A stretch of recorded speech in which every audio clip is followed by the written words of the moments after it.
can you say about that? You guys lose this time. Hold that, we want another race. Oh, she wants another race, Trainer JV? Are you sure about that? Do you want Sassy to lose again? Well, this time I guarantee you that Sassy will win. So what race do you have in mind?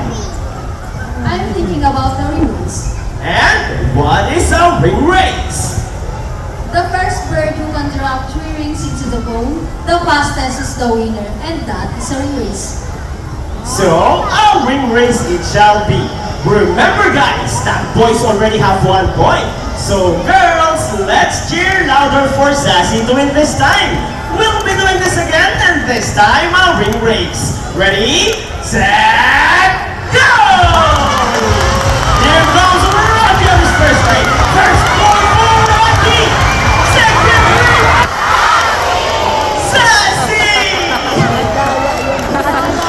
Trainer JB, what can you say about that?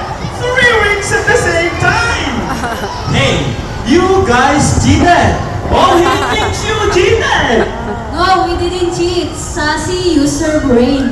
Oh, is it true that girls are more intelligent than boys? Of course! Now, 2 round of applause for Sassy and Rocky with Trainer Jean and Trainer JV. She is by putting the shapes back into the correct slots. Just like Sassy, wing-wing macaws are from South America. They are known to be the gentle giants of the parrot family. It is because they are the second largest next to the hyacinth macaws. They can grow up to 92 centimeters in length and can live up to 80 years old. Scientific name is Arachnoroptera. They usually feed on seeds, nuts, salts, and minerals along the riverbanks. And for the last shape, let's go, Sassy. There you go, intelligent, right? 2 round of applause for Sassy with Trainer G. Friends, Trainer Vince, is Rocky ready? Go, Rocky, solve the equation for us. And he gets the first number correct. But how about the second number? Well, Rocky loves numbers. And he gets the number 5. So 10 plus 5 is equals to 15. A round of applause for Rocky with Trainer Vince. This time, we need an adult volunteer with 500 peso bill. Anyone who wants to be our lucky volunteer for You want to today, go there, honey? just raise your hands up and Trainer AJ will go. Everyone, here comes our chickens. Wow, thank you. And as you can see, we have our homing pigeons. Homing pigeons has an innate homing ability, meaning they will generally return to its nest and play. A round of applause for our raptor, our chickens, and our homing pigeons.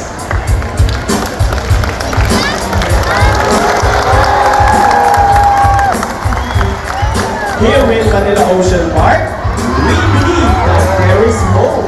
We only not try to take care of our friends in the sea, but also in land and air as well.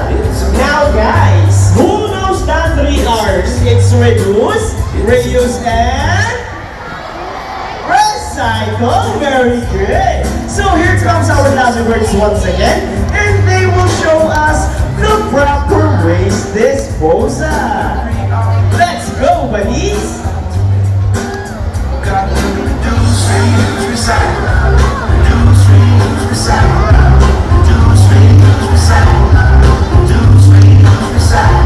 Easy, right? So if the birds can do it, so can we.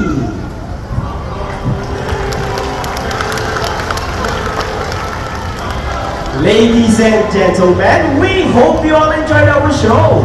Are the birds spectacular? Well, in our own way, no matter how small the effort, let's take action in saving them from exploitation or even extinction. Please, let's all do our part in saving the world. Because remember, this is the only home we've got.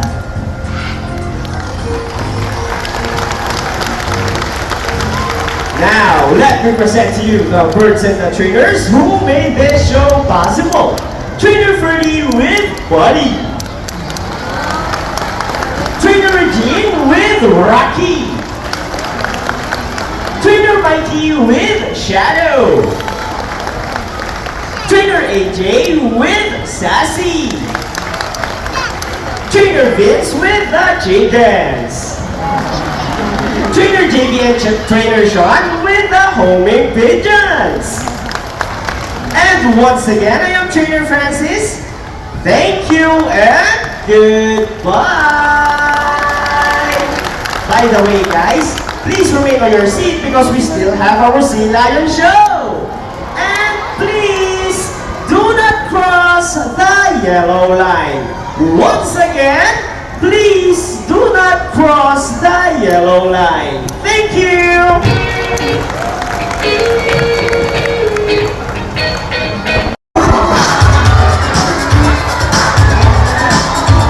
Hello, everyone!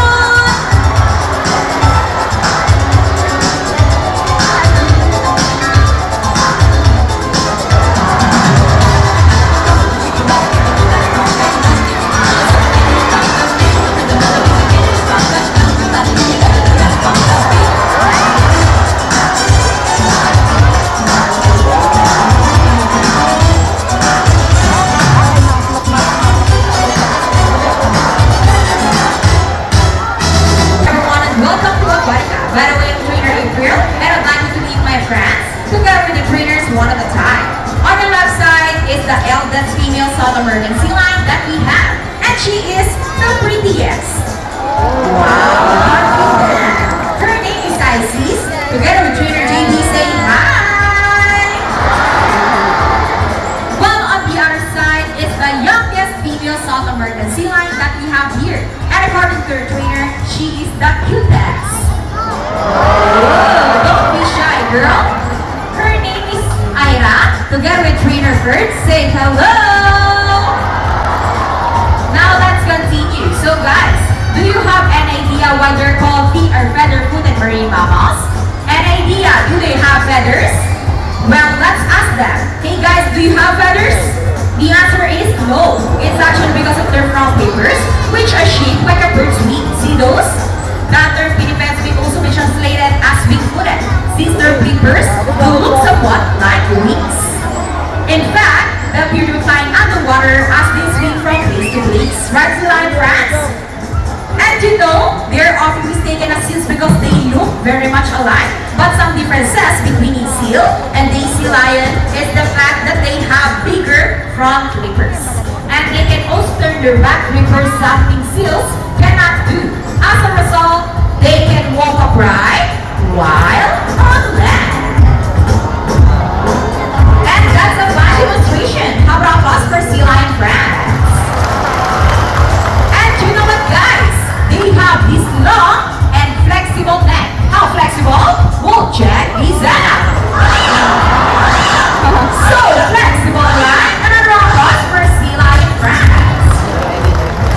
As you can see, their body is covered with a thin coat of short coarse hair, and their whiskers have the sea lion's sense of touch. They contain nerve fibers, which make them sensitive.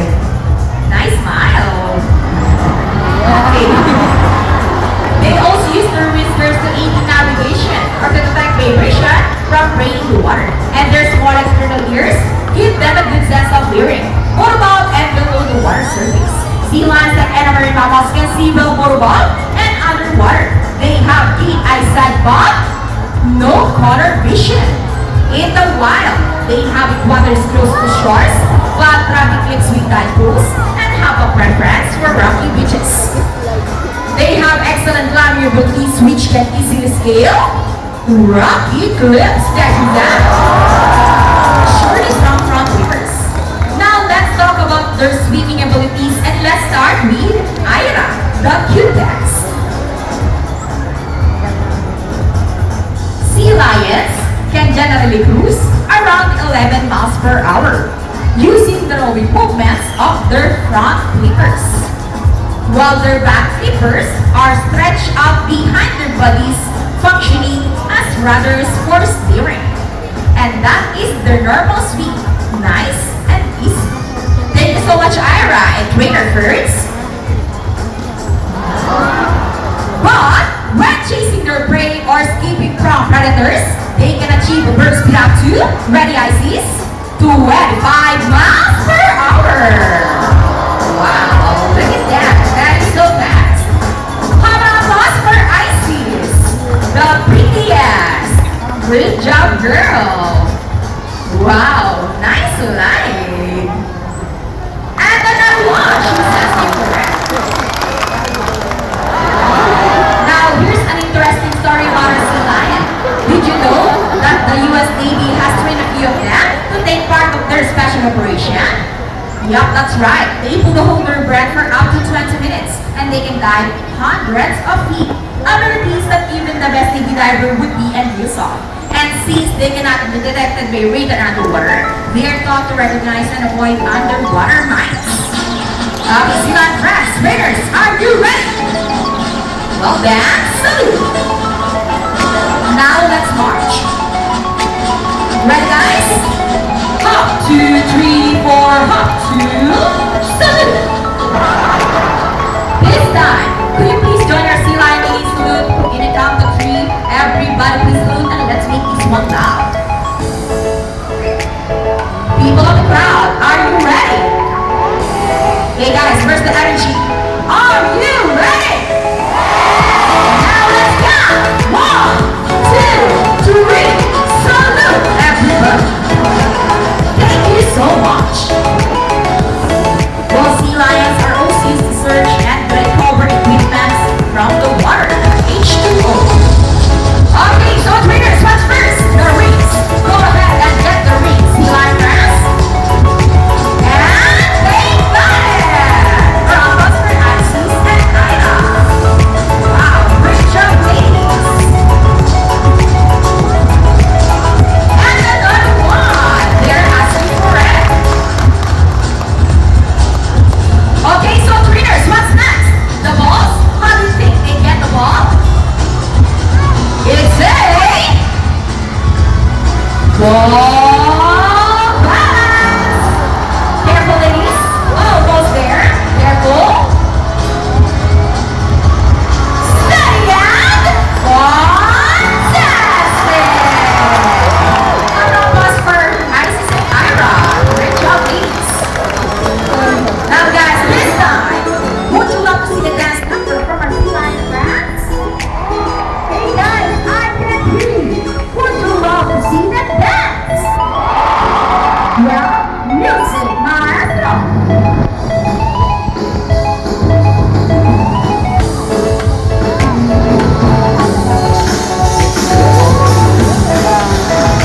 Let's move it. All right, clap your hands, everyone. Let's go. Now, guys, show them the side by side.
threats to their survival all over the world, such as climate change and illegal hunting. Nuclear robot is inside our oceanary. Always keep in mind that we restore our planet and thus each one of us must do and what we can to protect and conserve all the inhabitants of our water, including ourselves. So on behalf of ISIS and Trader JD, Ira and Trader Kurtz, and all of us here at the Aquatic at Manila Ocean Park, we would like to thank everyone for visiting us today. We hope